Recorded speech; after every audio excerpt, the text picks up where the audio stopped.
سابق DGI general retired فیض حمید کے خلاف کورٹ مارشل کی کارروائی کا آغاز ہو گیا ہے۔ ISPR کی پریس ریلیز کے مطابق جنرل ریٹائرڈ فیض حمید کو فوجی تحویل میں لے لیا گیا ہے۔ ٹاپ سٹی سے متعلق سپریم کورٹ کے فیصلے کی روشنی میں پاک فوج کی جانب سے انکوائری عمل میں لائی جائے گی، جس کے نتیجے میں پاکستان آرمی ایکٹ کے تحت جنرل ریٹائرڈ فیض حمید کے خلاف کارروائی کا باقاعدہ طور پر آغاز کر دیا گیا ہے۔ ISPR کی پریس ریلیز کے مطابق مزید برآں جنرل ریٹائرڈ فیض حمید کے خلاف ریٹائرمنٹ کے بعد پاکستان آرمی ایکٹ کے متعدد بار خلاف ورزی بھی انکوائری میں ثابت ہوئی ہے، جس کے بعد ان کے خلاف کورٹ مارشل کی کارروائی کا آغاز کر دیا گیا ہے اور اس سلسلے میں ان کو فوجی تحویل میں بھی لے لیا گیا ہے۔ اس سے قبل ٹاپ سٹی کے مالک نے جنرل ریٹائرڈ فیض حمید پر انتہائی سنگین الزامات عائد کیے تھے۔ ٹاپ سٹی کے مالک کا کہنا تھا کہ فیض حمید نے اپنے عہدے کا ناجائز استعمال کرتے ہوئے ان کے گھر پر غیر قانونی چھاپا مار کر کروڑوں روپے کی مالیت کی چوری بھی کروائی۔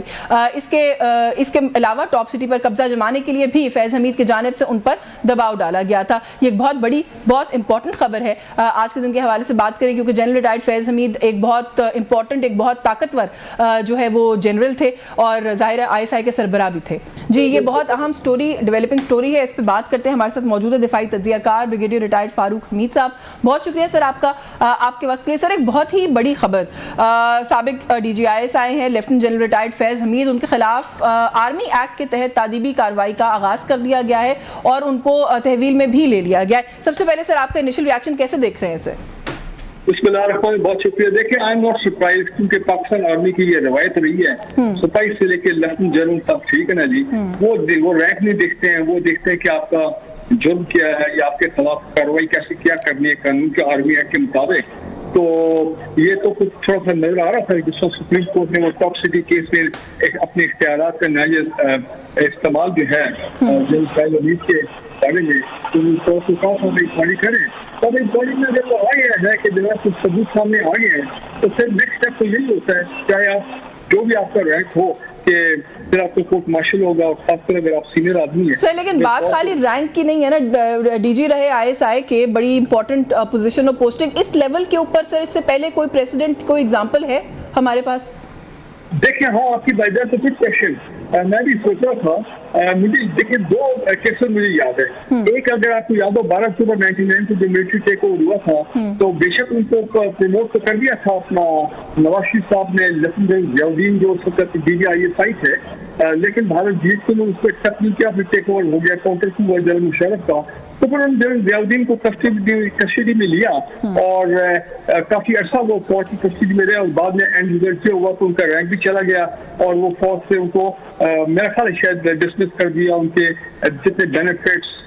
سروس بینیفٹ، پینشن سب وڈرا کر لے گی۔ ایک یہ مجھے کیس یاد ہے، یا پھر یہ لیفٹیننٹ جنرل اسد درانی ہے جو کہ سابق DGI جنہوں نے ایک وہ کتاب لکھی تھی انڈین را چیف کے ساتھ مل کے، تو اس کے اوپر بڑا سخت ریئیکشن آیا تھا، تو اس پہ بھی وہ میرا خیال ہے GHQ کے ساتھ اٹیچ رہتے، کافی عرصہ انکوائری چلتی رہی، لیکن ان کو ECL پہ بھی ڈال دیا گیا وغیرہ وغیرہ، لیکن پھر میرا خیال ہے بعد میں وہ معاملہ جو ہے وہ ان کا رفع دفع ہو گیا۔ جی بالکل، کیونکہ یہ سوال اسی لیے کری ہوں کہ کورٹ مارشل شاید اس طرح نہیں ہوا تھا، یہاں تو سر کورٹ مارشل کی کارروائی کا باقاعدہ آغاز ہو چکا ہے، اس کو سر کیسے دیکھ رہے ہیں؟ آپ کی بات صحیح ہے، جی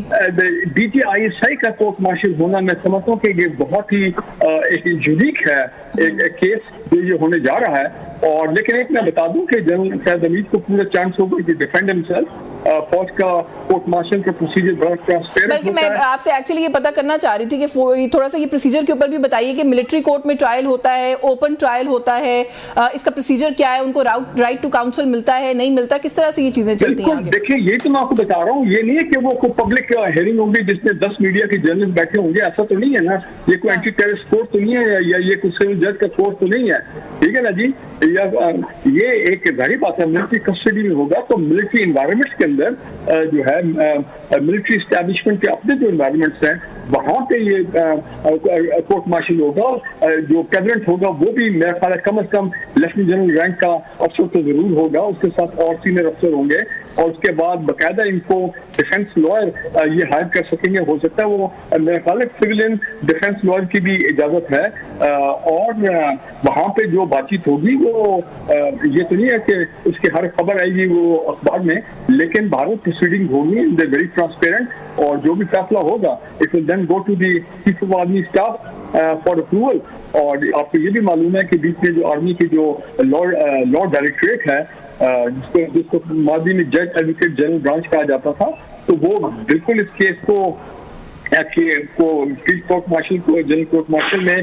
کی پروسیڈنگز میں، اس کی تیاری میں، اس کی ایڈوائس میں، ظاہری بات ہے بالکل وہ لوگ بھی شامل ہوں گے جو لا ایکسپرٹس ہیں پاکستان آرمی میں، تو وہ اس لحاظ سے یہ بالکل اس میں کوئی سیاست ہونی نہیں ہے، یہ کیس آف یہ بات تو بالکل آئی ایبسلیوٹلی انڈرسٹینڈ کہ وہ جیسے سپریم کورٹ میں، ہائی کورٹ میں کوئی بات لگی ہو، کوئی سیاسی کیس ہو یا ادروائز، تو ڈے ٹو ڈے جو پروسیجر ہے وہ تو ظاہر ہے پبلک اس طرح نہیں ہوگا، لیکن کتنی حد تک توقع رکھی جائے کہ ٹرائل کیا ہوا تھا یا کس بنیاد کے اوپر فیصلہ آیا وہ پبلک کیا جائے گا، اور جو فائنل ڈیسیجن ہے وہ تو آئی تھنک ہمیں امید رکھنی چاہیے کہ وہ پبلک ہوگا؟ دیکھیں اٹ از کوائٹ پاسبل، ماضی میں بھی کوئی اس سے بڑے خوفناک کیسز ہوئے ہیں جس میں آرمی کے میجر جنرل جو ان کو ٹرائی کیا گیا اپنا یہ بغاوت کے لیے، ان کے پر attack conspiracy case, class conspiracy case, اور پھر وہ ان کا پھر بعد میں خبر بھی آتی ہے، تو ان کے میرا خیال ہو سکتا ہے کوئی چھوٹی موٹی خبر بھی آتی رہے، I do not know about that, لیکن ایک بات ہے کہ آپ یہ ایکسپیکٹ کریں کہ ہر روز وہاں پہ تو آپ کو خبر ہے کہ آج انہوں نے یہ کہا تو کسی نے یہ کہا تو ڈیفینس لائر نے یہ بولا، پروسیکیوشن نے یہ کہا، میرا خیال اس طرح نہیں ہوگا، بالکل اس طرح نہیں ہوگا، وی انڈرسٹینڈ دیٹ۔ اچھا سر، رانا ثناء اللہ صاحب ابھی ایک جگہ پہ بات کر رہے تھے اس ایشو کے اوپر، انہوں نے یہ کہا کہ تحویل میں اگر لے لیا ہے تو اس بات کا مطلب یہ ہے کہ جو کوئی بھی ان پر چارجز ہیں ان میں سے کچھ نہ کچھ تو ثابت ہوا ہے، ورنہ اتنے سینئر افسر ہیں اس طریقے سے تحویل میں نہ لیا جاتا۔ یہ صحیح ان کا اندازہ ہے، آپ بھی اتفاق کرتے ہیں یا نہیں؟ بالکل، میں رانا صاحب سے اس چیز میں اتفاق کرتا ہوں کہ ایک سینئر ریٹائرڈ لیفٹیننٹ جنرل اور وہ بھی ایک سابق ڈی جی آئی ایس آئی، جب تک کوئی چیز واضح انکوائری میں سامنے نہ آئی ہو، ثابت نہ ہوئی ہو کہ ہاں واقعی ان سے کوئی غلطیاں ہوئی ہیں وچ میرٹ کورٹ مارشل، جو کہ بہت ہی سنگین قسم کی چیز ہوتی ہے جس میں ان کو ساری عمر کے لیے وہ ان کا رینک لیا جا سکتا ہے، ان کے پینشن بڑے بینیفٹ سب کچھ ودرا کیے جا سکتے ہیں، everything is possible in field general court martial. اگر وہ چیز ثابت ہو جائے تو اگر کچھ انڈیکیشن سامنے آئے ہیں، اور آئی ایس ٹی آر کی پریس ریلیز جو میں نے بھی دیکھی ہے سوشل میڈیا پہ، اس میں یہ لکھا بھی ہوگا کہ انکوائری میں کچھ چیزیں سامنے آئی ہیں ڈیفینیٹ، جس کی وجہ سے پھر یہ فیلڈ کورٹ مارشل کی طرف۔ واٹ از یور اسیسمنٹ کہ کیا سامنے، ایک تو ٹاپ سٹی کا جو کیس ہے سپریم کورٹ میں بھی وہ معاملہ تھا اور وہاں سے بھی یہ کہا گیا تھا کہ ادارہ اس ایشو کو خود انٹرنلی دیکھے، ایک تو وہ والا معاملہ ہے، ساتھ میں پھر یہ بھی کہا گیا کہ ملٹیپل انسٹنسز ہوئے ہیں پاکستان آرمی ایکٹ کی وائلیشن کے، کچھ آپ کی اسیسمنٹ اس پر ملٹیپل انسٹنسز کے اوپر کیا ہے؟ دیکھیں ایک بات تو ہے کہ جنرل فیض حمید کے دور میں یہ تو ہمیشہ ہم نے سنا تھا، اور ماضی کے ڈی جی آئی ایس آئی کے مقابلے میں ہم نے دیکھا تھا کہ he was very powerful D G I S I, اور بہت ان کا اثر رسوخ تھا، عمران خان جو تھے وہ اس کے پرائم منسٹر تھے، اور یہ ایک قسم کا بہت کچھ معاملات میں انوالو تھے جو کہ ان کو نہیں ہونا چاہیے تھا۔ مطلب دیکھیں نا، اس حد تک بات کی جاتی ہے کہ جناب وہ بنی گالا میں ایک وہ ہوتا تھا کوئی ایسے پروفیسر، اس کو پلانٹ کیا گیا تھا، بڑی کچھ ایسی ایکٹیویٹیز کی گئی تھی جو کہ عام حالات میں کی بھی جاتی ہیں، ٹھیک ہے نا جی۔ تو میرا خیال ہے وہ تمام چیزیں جو کہ نارمل ہمارے ادارے نہیں کرتے ہیں، اور جو ان کے دور میں خاص وہ شروع ہوا، تو پھر آپ کو پتا طالبان کے ساتھ ان کی ملاقات، وہ جو پیس ٹاکس ہوتی تھی اس میں بھی یہ انوالو تھے بہت بھرپور طریقے سے، افغانستان بھی جاتے، تو ہی was very deeply involved in national security کے معاملات میں، ان پولیٹیکل معاملات میں، اور یہ آگے پیچھے پھر یہ بھی کہا جاتا تھا کہ جناب جو پی ایم ایل این کے لوگ ہیں